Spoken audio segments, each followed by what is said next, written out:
Hello, everybody. This is a podcast about learning. My name is Mr. Warden. My job is to facilitate learning. My learner today is Ryan Hochstetter, who's here to discuss some learning that he's undertaking. He's several things that you're learning about lately. To begin, I'd like you to give us a little bit of background. As usual, you join the story in media res, in the middle of things. And so I would like you to share with the audience who you are, where you come from, and why you're here. Yeah, sure. So my background is in education. I was a teacher for just over 10 years, about 11. In that time, I was also an instructional coach. So I helped teachers improve their instructional practice. I, before that, taught high school English. So teaching kids how to improve their reading skills, writing skills, how to use sources, teaching kids how to just navigate the world of language and literature. Right. Yeah. And so can you tell us a little bit about where you are now? Yeah. So now I've quit teaching.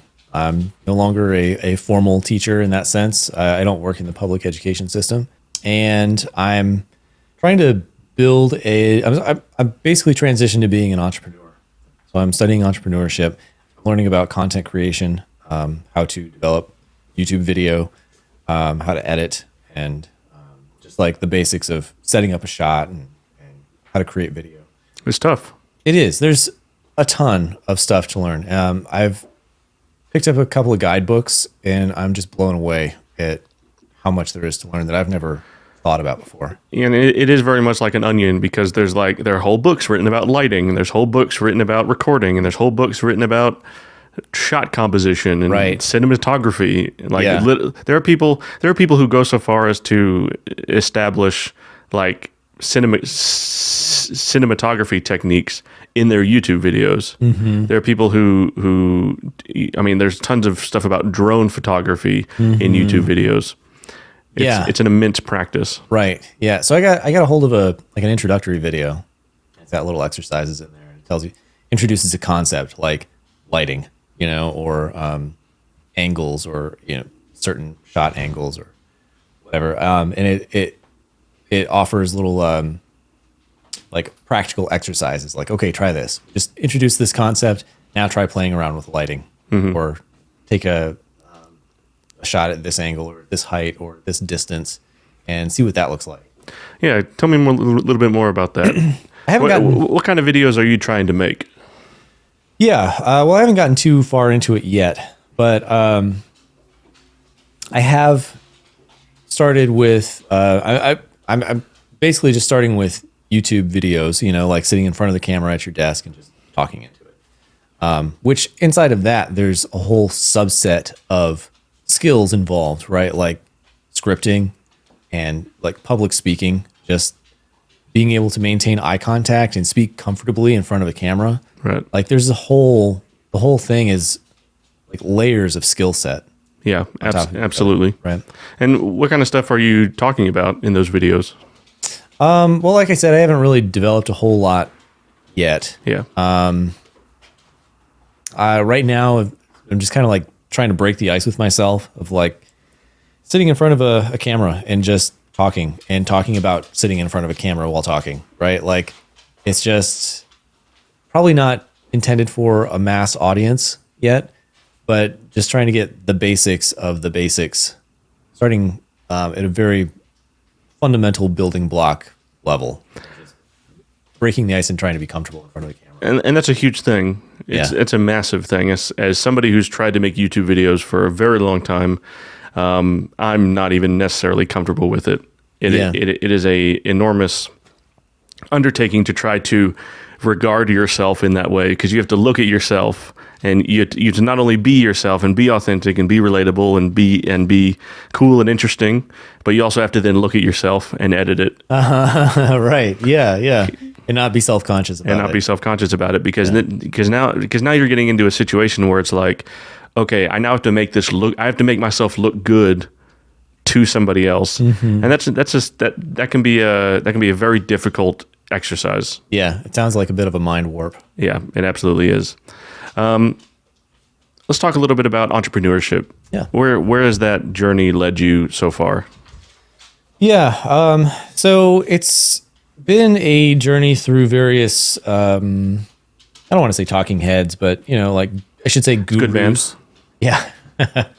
Various gurus, very different coaches who are engaged in the subject.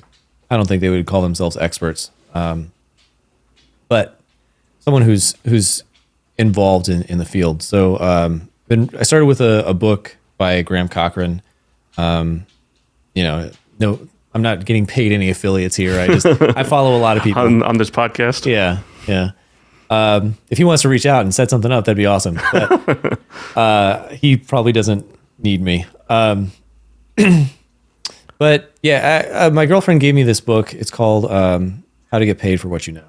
And that was the beginning of when you start on in a new venture, in a new field that you have zero experience with, you don't know where to begin. Mm-hmm. There's no guidebook where you say all right, well, I'm interested in entrepreneurship. And then the entrepreneurship stork drops through the window, or the Harry Potter owl and invites you to Hogwarts. That doesn't happen. Yeah. You just find a resource and maybe it's relevant. Hopefully it's relevant. And I will say there's no book that says there's not an entrepreneurship textbook that says, here's all the entrepreneurship. Here's what you need to know as you begin. Yeah. Like that. I'm setting up a website and setting up payments on Kajabi. I'm using Kajabi to host my website.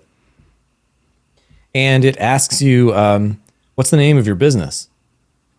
I need to have a name right now. And then it says, what's your address? And, it's advised that you not use your home address as your business address. So separate the personal and business aspects. Sure. I didn't know that. So now I have to go get a P.O. box, right? Yeah. And so now I had to go learn about how do I even do that.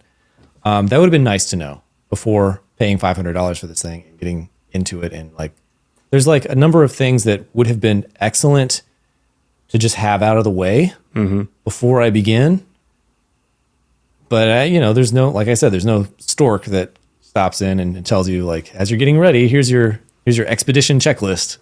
Yeah, absolutely. When I started my business the first time, I kind of went a different direction, and I built the 501c3, and I built all the stuff ahead of time, and then didn't have anywhere for it to go. Yeah. And so it's there are a lot of wrong ways to do it, and there's probably only a couple of right ways to do it, but we have no way of knowing what that is. And that's part of the learning process. That's really what we're trying to exhibit here on this podcast, is that learning is messy. Yeah. It always has been. And one of the things that we can help people do with this podcast is talk a little bit more about the learning journey and the messiness of it. And so, full disclosure, we recorded part of this podcast last time, but weren't recording the whole time. But we talked about botany, and we talked specifically about the courses that you're taking on the side. And one of those courses is botany. Can you tell us a little bit about that? Yeah. So to contextualize, we were talking about my other interests and other things that I'm learning, right? Among those things, language learning, kind of revisiting basic math, middle school math, because, as an English teacher, a lot of that stuff is faded over time. I'm also learning about herbalism and botany in the context of learning how to forage. I'm interested in the wilderness. I've taken a number of wilderness survival classes. I was a Boy Scout growing up. Not all Boy Scouts are into survival. In fact, I'd say most of them aren't. I'm one of the rare birds. That surprises me. Yeah, you'd think that more of us would be into it. It's not even a required merit badge, to be honest. And the basics that are covered in that merit badge are very elementary compared to what kinds of information and experiential learning is out there. It's the wilderness survival merit badge is pretty lackluster.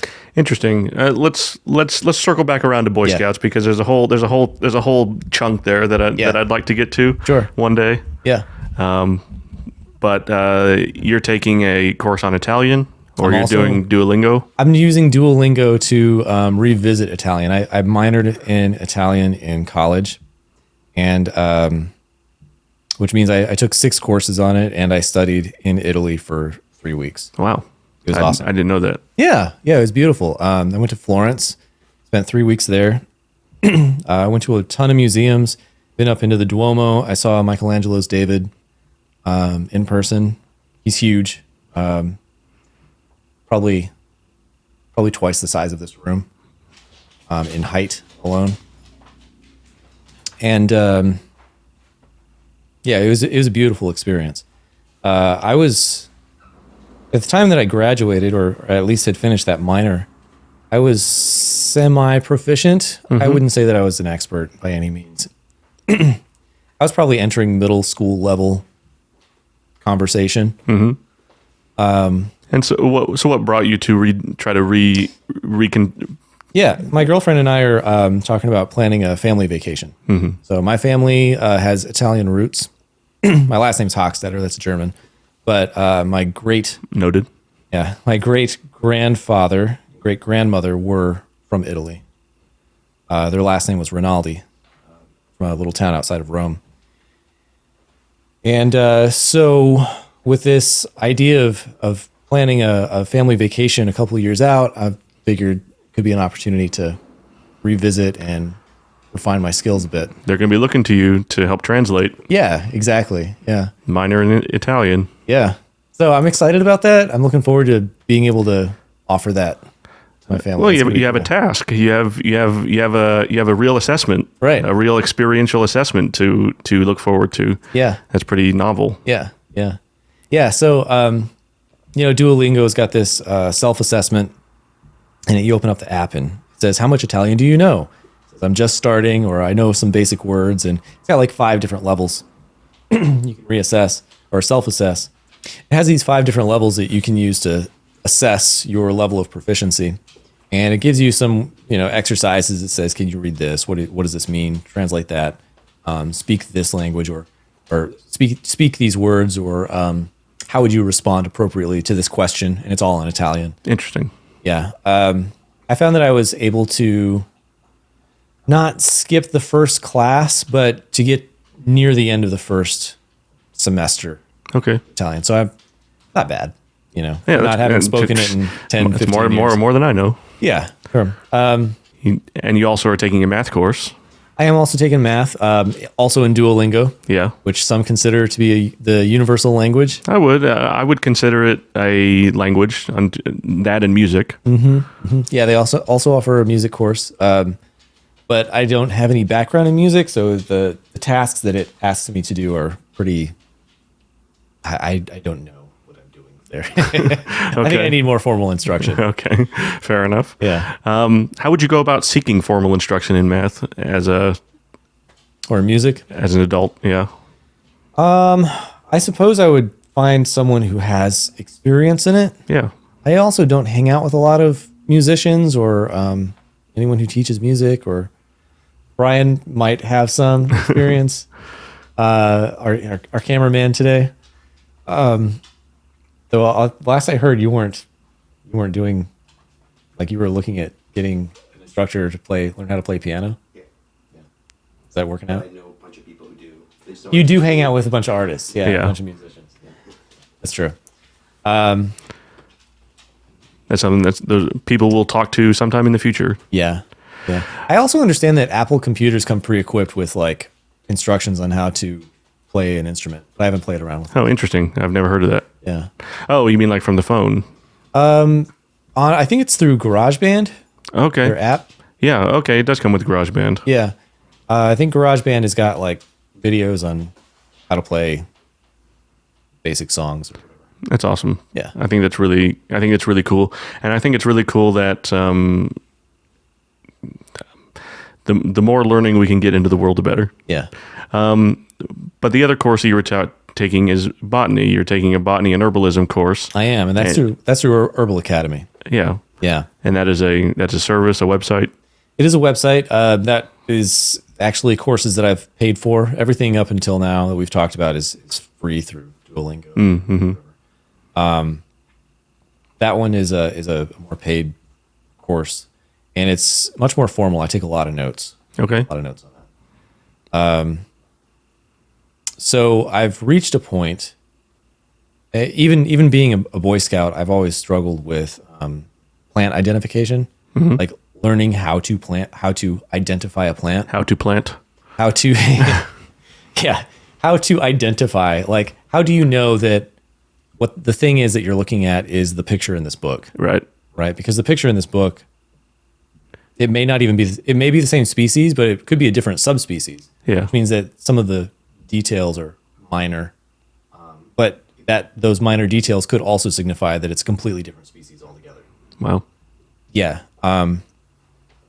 So not having had the science background per se, as say Brian, who's got a horticulture degree, I didn't know how to approach the world of plants. And in fact, I went a long time trying to figure out how to answer that question.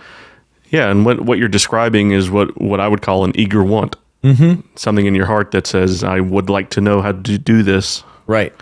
Yeah. Yeah. Yeah. And so like it was through this botany course. They walk you through, they start really big picture and then they zoom in. So like just the basics of plant biology, right? Plant anatomy, learning about stamens and pistils and reproductive organs and how plants, the multitude of ways that plants reproduce. And then narrowing in on ecology, specifically regional ecology. And then this is really where it gets interesting because you get to apply all of this stuff to your own home. Nice. Yeah. So learning about the Blackland Prairies, the region in which I live, which is very different from the region in which I was born, which is about just 30 miles just west in the Western Cross Timbers. The cross timbers are, it's like a world of difference, and it's just 30 miles away. But like there's a whole different. Can you talk a little bit more about that? Yeah. About what makes it different? It really comes down to the soil type. Okay. Yeah. In fact, that's the basis for, I would say, any difference in ecoregions. That's interesting. That makes sense. It does, because that's certain plants grow in certain types of soil. So when the soil changes across the landscape, so then does the plants, and then so then does the animals. The collection of animals in an ecosystem rely on what plants are there. Yeah, absolutely. Yeah. So I compiled a list of all the plants that I could find that could be. You went out and looked? I consulted various guidebooks. Okay. I'm thinking of like 2 or 3 on my shelf right now in particular. And each book has a picture of Texas with all of the counties in it. And each plant is colored over specific counties where they reside. And then those counties where it doesn't exist, they're left blank. Right. Which is white space. And so I paged through this thing and I counted, how many counties are in Texas? A lot. There's a lot. 150 something. Something crazy like that. So I was like trying to find exactly which county I lived in Yeah. on every plant. Which is not a trivial matter on a map that's not labeled. Yeah, and it's about this big. Yeah. The whole map is like, that's Texas right here. And you're like counting the little squares. I'm like, okay, I think that's gotta be that my one. county. Yeah. 250 counties? Oh, That's wow. crazy. 254 counties in Texas. That's awesome. So says Brian. Yeah. Well, of course, I mean, it's got a pretty distinct shape, fortunately. So Yeah, it wasn't too that's hard true. to find my county. However, I went through probably, I don't know how many pages are in this book, probably 100 different plants in this book. And I identified which of these plants resided in my county, and then I wrote those down. And then from that list, I can say, like, okay, I'm going to go learn about smilax. And you're going to go look for it? I'm going to go learn about it. Okay. I'm going to learn about it in very fine detail. Okay. So I know it's, I've got it logged in my notes. its genus and species name. Right. It's binomial. I know what kinds of soils it grows in, what kinds of habitat, generally what kinds of animals eat it. I know how it grows, how tall it is. I know this is where it really comes down to plant identification, is learning how to use the dichotomous key. Okay. Dichotomous key is basically a flow chart that walks you through, like, okay, what shape are the leaves? Mm-hmm. Do the leaves have grooves on them or not? What pattern are the veins in the leaves? Are they parallel or not? Are they, and then like, are the stems along the branch alternating, or are they, what do they call it? It's not alternating. Opposite, Okay. right? Opposite is when they come off the branch off at the same time. Alternating is when they're staggered. The thing that you can probably tell, the thing that I'm excited about is then taking that information and going and hunting the plant, Right. going and finding the plant. Because when in my mind, as soon as you said that, the thing that got me going, the thing in my head that got is I'm going to go find this plant. That's where I'm getting to. Yeah. Yeah. There's all of this pre-work that goes into going to find the plant. Yeah. Being able to just like go out in the woods and say like, that's that plant, and that's that plant, and that's that plant. There's an immense amount of research that goes into being able to do that. Well, I guess you could work backwards and like go out and like, here's a plant. Mm-hmm. I'm going to work backwards and figure out what it is. Yeah. I'm going to use this dichotomous key to figure out what kind it is. You can do that too. Yeah. For sure. Cool. But it's not always in the guidebook. Right. That's not a given. Right. Okay. So the guidebook is not exhaustive. Right. And sometimes plants get into your ecoregion that Aren't supposed to be there. right Interesting. supposed to be there. Yeah, according to the person who wrote the book. Yeah. Cool. Awesome. And so specifically what brought you to botany as an interest? You said you were in Boy Scouts. Mm-hmm. But specifically, when we recorded the first time, you told us about a story. Yeah. That story begins with my mother, and I was probably 6 or 7 years old. I just got a new Game Boy. Yeah, and heck I was yeah. super excited about that. Yeah. Because I'm 7. Yeah. I mean, I'm excited about it now as a Me too. 40-year-old. I still love video games. But I was on a road trip with my mom, and we were visiting my grandparents, and we were out at this park, my mother and my grandfather and I, and we were wandering around, and I was just being kind of bratty and wanting to go back to the car. Yeah, I've been there. Yeah. And she told me, like, just she opened my eyes to the wilderness, to nature. She said, close your eyes and just listen. Just listen to the world around you.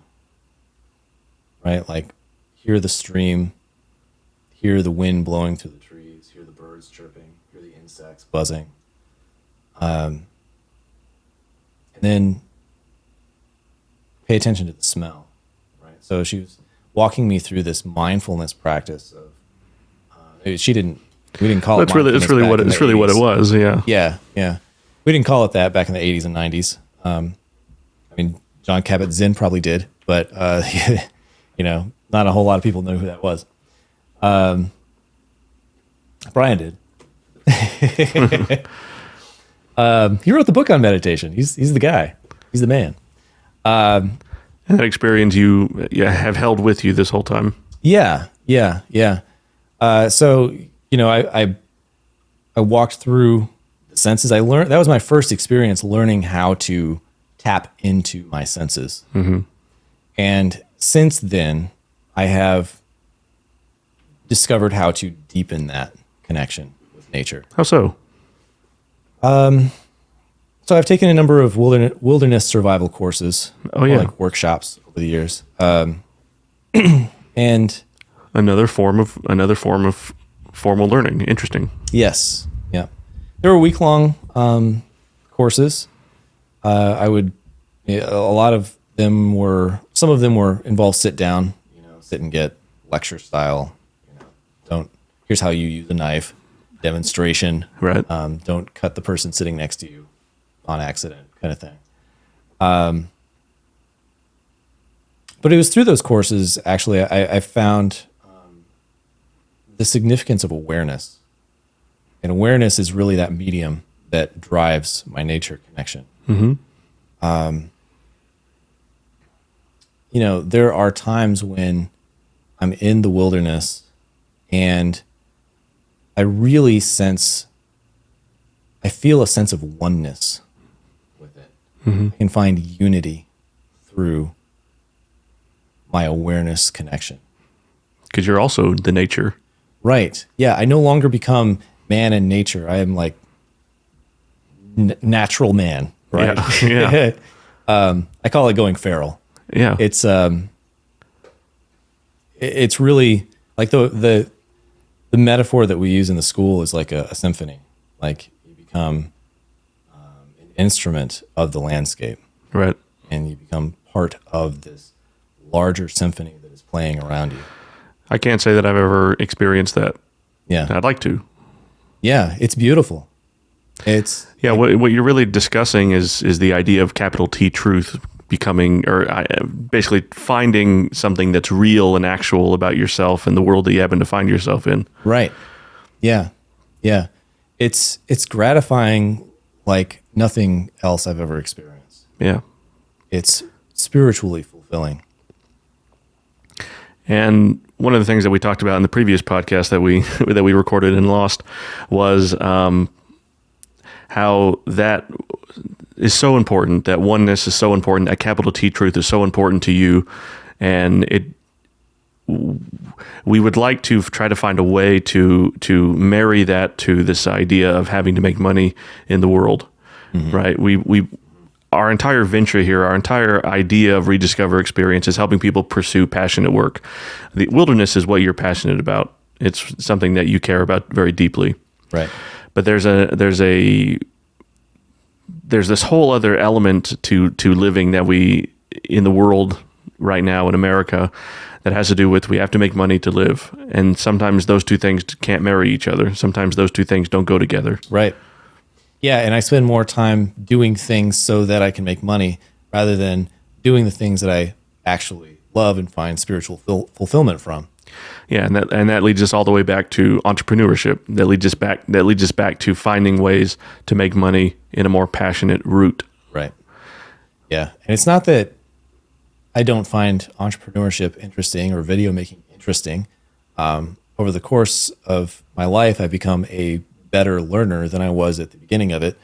And I'm able to appreciate the experience of learning those new skills, even if they're not what I'm quote unquote passionate about. Right.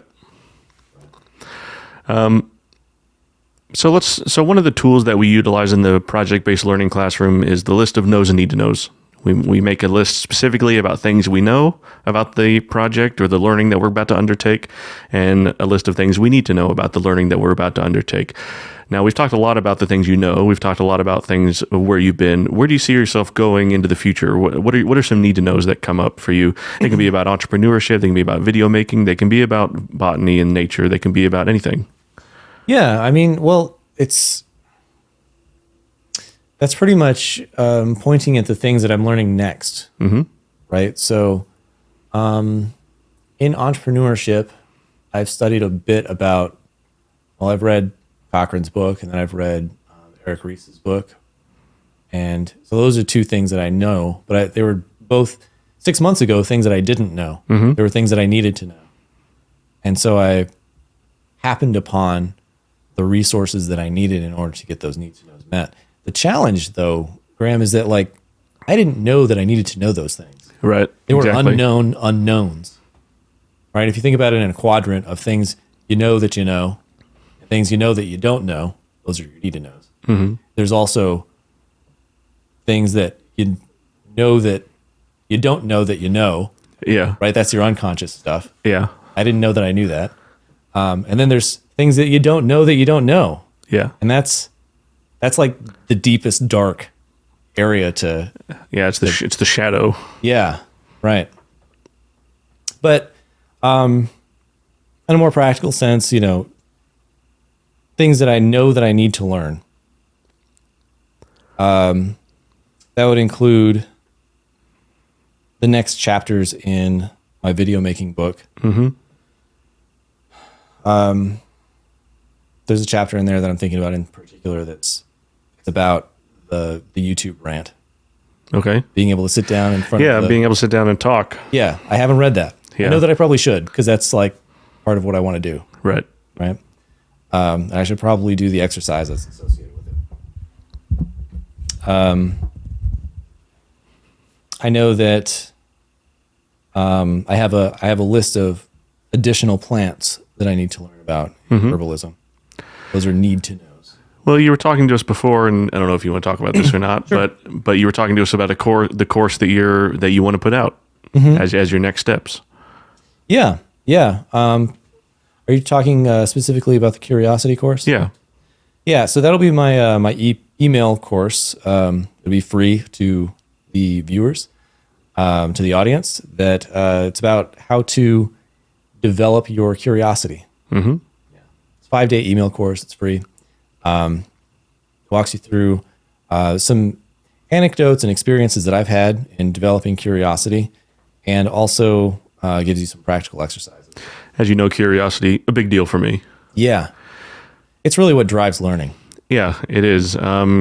Curiosity is the impetus for any kind of learning. Like we have to develop that eager want. We have to figure out what that eager want is, and to do that, we have to ask questions about the world we find ourselves in. Absolutely. Tell me more about the plants that you want to get into. Do you remember any of them? Not off the top of my head, but I can dig through my phone if you want to edit that part out. No, that's okay. We can move forward. When you talk about the video making rant, when you talk about making videos like that, what do you want to talk about? What kinds of things do you want to discuss? Yeah. So, I've thought about. I've got a lot of ideas for content creation. It's way easier to come up with ideas than it is to actually go create the thing that you got the idea for. Yeah, absolutely. Yeah. So I would start with my teaching experience, creating ideas, creating content for teachers, talking to teachers about how to teach. There's a lot of teachers who are currently working in the field, they're certified or are working on their certifications, but haven't received quality formal training. Yeah, that's huge. It's a lot of teachers. It's unfortunate that we have to fill the classrooms. There's a lot of teachers who are in an unfortunate position of not receiving adequate training that they deserve, they need in order to be successful in their field. Right. Just from a pedagogical standpoint and classroom management standpoint, being able to maintain student attention or engagement, or to be able to direct or guide the students through a complex curriculum, or to teach technical skills to a 14-year-old, a group of 14-year-olds with ADHD who didn't ask for that, by the way. Right. Yeah. They join because they love learning themselves, and they want to talk to other people about how awesome the thing is that they're learning. But public education doesn't necessarily require that. It's a whole other kettle of fish. Yep. So I thought about creating online content for that. I've also considered creating content for teachers who want to be instructional coaches, like I was. It's a way to grow your skill set as a teacher, is to help other adults learn how to improve their craft. And what kinds of things would you coach a teacher on? So Socratic questioning is probably one of the things. And what is that? Yeah. Okay. So I would describe Socratic questioning is leading through questions, being able to ask a question that illuminates a possible answer for the audience, for the person receiving the question, or to incite a sort of curiosity in themselves to go find that answer elsewhere. Absolutely. Yeah. Yeah. And so you'd walk teachers through how to do that. Right. Yeah. It is a skill. It's a skill to be able to look at the world through questions rather than answers. Yeah, I think a persona or a channel that was really serving the needs of teachers is really needed. Yeah. Yeah. There's a lot out there that attempt. But teachers are busy. I also think every teacher is different. Every teacher is going to have different needs that are personal and hard to nail down. Like there's not going to be a one size fits all solution. Every solution has to be a unique solution. Yeah. And so the more voices out there, the better, I think. Right. So Ryan, one of our goals with this podcast is to discuss learning not only physically and in the real, but also conceptually. Mm-hmm.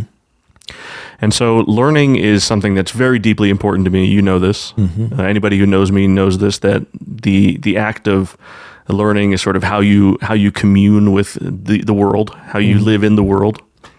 And the more learning you can do and the more projects you can do, the more you can develop a point of view. I use this phrase a lot. I talk about points of view and how learning helps you develop a personal idiosyncratic point of view about whatever it is you're learning about. And the more refined your point of view, the more refined your worldview, and the more you know about yourself, and the more you can express that authentically to other people. Mm-hmm. And so I wanted to talk sort of explicitly about learning and about your learning journey. Can you tell us about your time as a learner perhaps in school, and then what led you to undertake all of this great learning that you're doing as an adult? Because a lot of people as an adult don't do that. Mm-hmm. Mm-hmm. Are you referring specifically to a particular point in school? No, I'm just curious. I'm curious what differentiates perhaps your early learning experiences with your latter learning experiences, because you have all this learning that you're doing that most people wouldn't touch. Yeah. I'll tell you, I didn't really care for school when I was in public school. Mm-hmm. I think a lot of people would probably agree with that sentiment. Public school is hard to get through. Mm-hmm. It's hard to work in. It was when I was a kid, I viewed school as my prison sentence. I really despised it.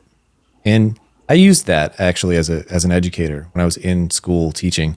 I made it a point to actively remember what it was like to be there. Mm-hmm. And I think that shift in itself made a world of difference for my students.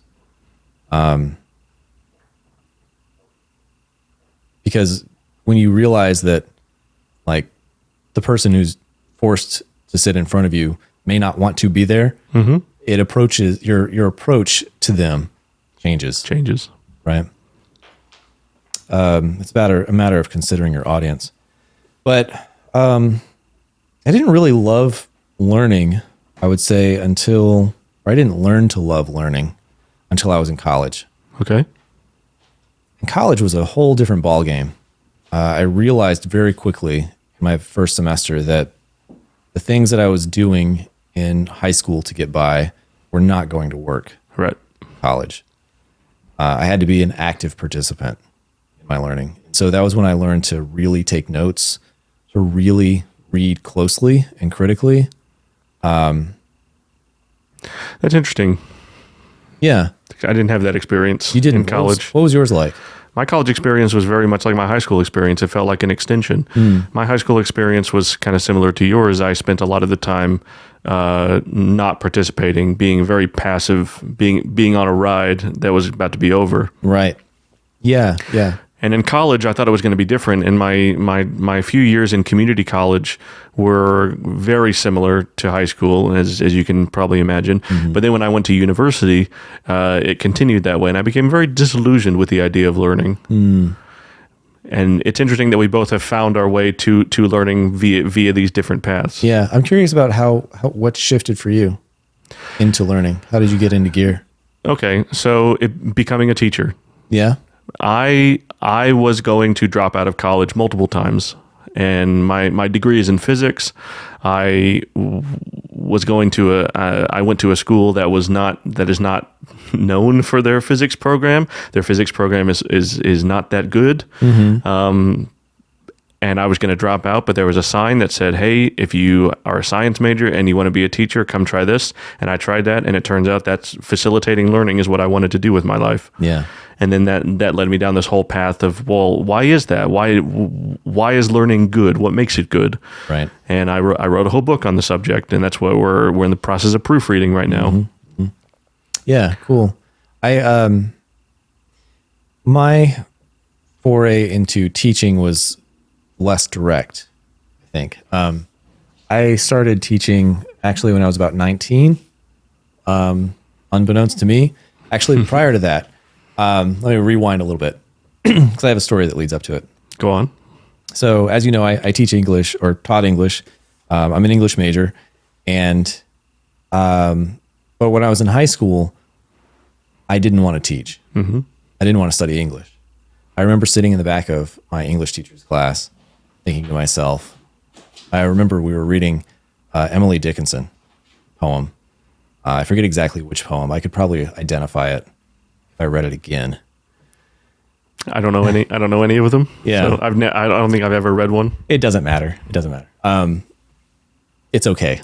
I don't think anyone's the judging poem you. was okay. No, I'm saying it's okay that you didn't read them. I don't think anyone's judging you for that. Brian likes Emily Dickinson. Yeah. No, she's great. I don't have anything against her now, but back then, Against Emily. yeah, right. Back then, I remember it was just like this kind of body language where you're just like, oh, Yeah. like why? The classic philosopher's body language. Right. Why? Yeah. Why are we subjected to this torture? Yeah. Right. Like, and then I thought to myself, because my mom was suggesting, like, the question of that period of your life is, what do you want to do with your life? Sure. Right. And Huge question. yeah, you're 16, 17. I still don't know. I don't know. Get off my back. All right. And mom was like, maybe you should be an English teacher.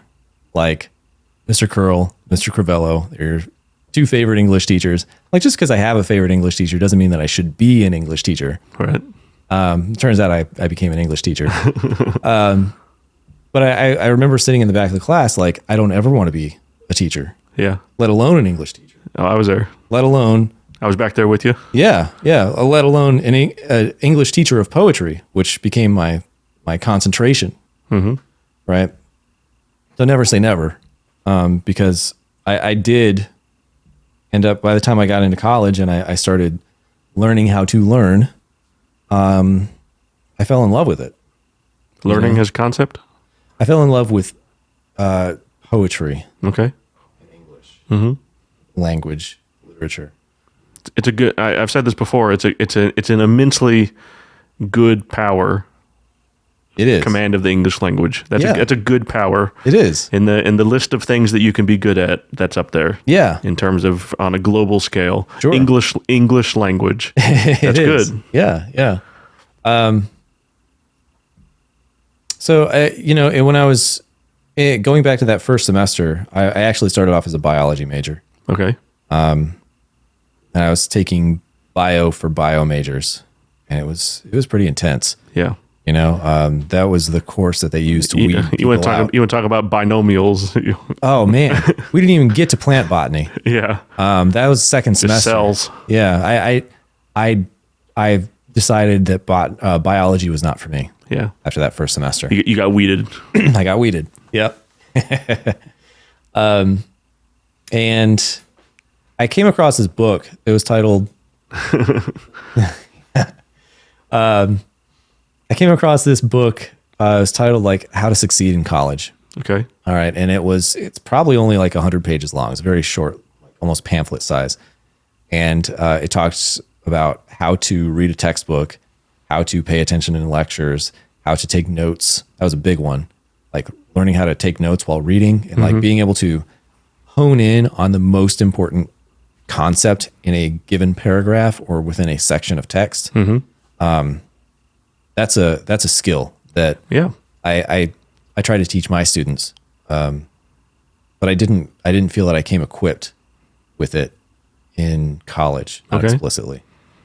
And it was full of all kinds of stuff like that, like how to eat well in order to fuel your brain power, how to exercise, basically just how to orient yourself around formal learning processes. Yeah. And in that time, if I'm kind of like threading several stories together here, that's after that semester was over, after that first freshman year was over, one of my buddies from Boy Scouts came and found me, and he said like, "Hey man, we've got openings at summer camp. We need an archery instructor. Okay. Oh yeah. Do you want to be an archery instructor at scout camp?" I'm like 19. I'm like, I have nothing else going on this summer. You know, it's the second day of summer vacation. Sure, I'll be an archery instructor. I'll get paid minimum wage and go hang out in the woods for a month. Yeah. And it was awesome. Yeah. That was actually my first experience teaching.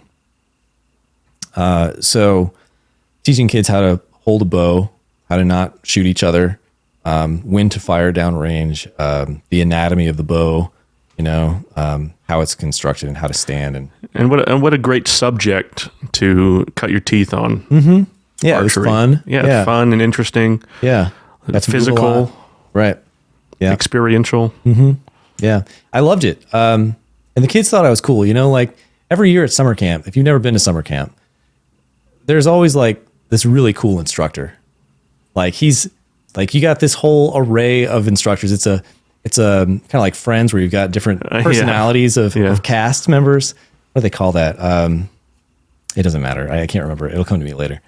But I was the cool instructor, you know, like I had these like big Italian sunglasses on, and I wore this bandana, and, you know, cool guy teaching us cool things. I was cool. Yeah. Kid. Yeah. Playing the guitar. Yeah. No, I can't play guitar. We already established I have not a musical bone in my body. I grew up in a quiet household. We read a lot. And I just enjoyed working with kids in that manner. You know, the kids at that age, they were like 12. Yeah. You know, they're barely string a bow, let alone pick it up. Less people, more.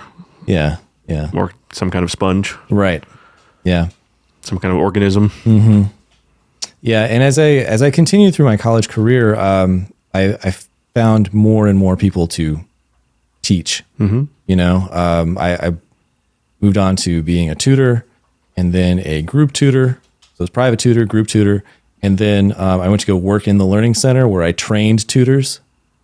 That was in grad school, at which point I was already going to school for education. Mm-hmm. So I knew that there was some passion there. And then I went to go teach for 10 years, and then I started training teachers. So there was this theme of teaching and training and teaching and training. So over that time, you've developed this probably subconscious idea that learning is good, and that you want to do more of it, or you want to know more. Yeah. And do more. Right. Yeah. I love learning, and I love helping other people learn too. Yeah, me too. Absolutely. Okay. So we're going to start wrapping things up here. Normally in the program, this is where we would read emails from the audience, but we have no audience. There is nobody to send us emails. It is our first episode. It is our first episode, and so we will open a call for emails. The emails can be anything about learning. They can be about specific things. They can be about the guest. They can be about if you have a problem in your learning that you're trying to tackle, or you want some advice on how to get past, then that's what we want to address. Those are the kind of questions that we want to address. We want to facilitate learning through our email. We want to facilitate learning through our emails, also through our program, and by extension through the emails. Mm-hmm. And so we will open a call. Send your emails to this email down here on the bottom of the screen, and it's also in the description.